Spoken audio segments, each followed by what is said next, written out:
అందరికీ నమస్కారం. సురేష్ బాబు గారికి నమస్కారం.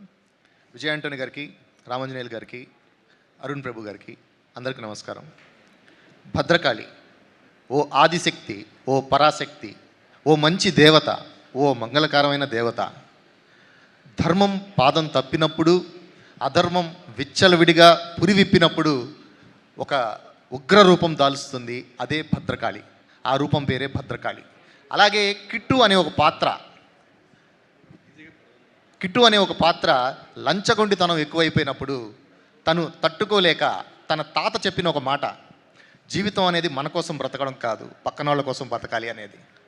అదే ఎదిరించేవాడు లేనప్పుడు బెదిరించేవాడిది రాజ్యం అవుతుంది.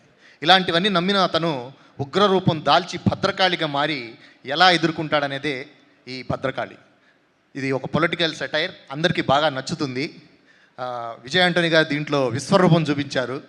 అరుణ్ ప్రభు గారి గురించి ప్రత్యేకంగా చెప్పుకోవాలి, ఎందుకంటే చాలా అద్భుతంగా ఈ సినిమా చూస్తున్నప్పుడు నాకు ఒక జెంటిల్ మ్యాన్, ఒక మన శంకర్ గారి సినిమాలు చూసినంత రేంజ్లో అనిపించింది. నాకు చాలా అద్భుతంగా ఉంటుంది, మీ అందరికీ నచ్చుతుంది. ఈ సినిమాలో నన్ను పాత్రం చేసినందుకు మా విజయ్ ఆంటోనీ గారికి thank you very much sir. మా డైరెక్టర్ గారికి థ్యాంక్ యూ వెరీ మచ్. నాతో పాటు రాజశేఖర్ రెడ్డి గారు కూడా పనిచేశారు, ఆయనకు కూడా థ్యాంక్ యూ వెరీ మచ్. ఈ అవకాశం నాకు ఇచ్చిన మా ప్రొడ్యూసర్ గారికి, డైరెక్టర్ గారికి, అందరికీ, మా విజయ్ ఆంటోనీ గారికి అందరికీ థ్యాంక్ యూ వెరీ మచ్.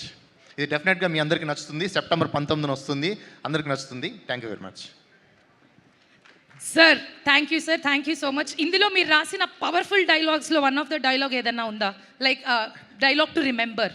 ఎదిరించేవాడు లేనప్పుడు బెదిరించేవాడిది రాజ్యం అవుతుంది అంటే అసలు డైలాగ్ అది అధికారి ఆయనండి. ఇప్పుడు దీన్ని తమిళ్లో చెప్పగలరా? నేను తమిళ్లో తెలుగు వాడినండి, నేను తెలుగు మాత్రం. తెలుగు వాడు అయితే తమిళ నుంచి తెలుగులోకి అనువాదం ఎలా చేశారు?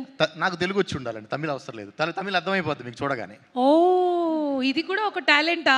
అయితే నేను ఇది కూడా ఏదైనా ట్రై చేయొచ్చు సార్, అనువాదం చేసేది. ఖచ్చితంగా చేయగలరు మీరు కూడా. Wow, thank you and thank you very much again. Good luck sir, thanks.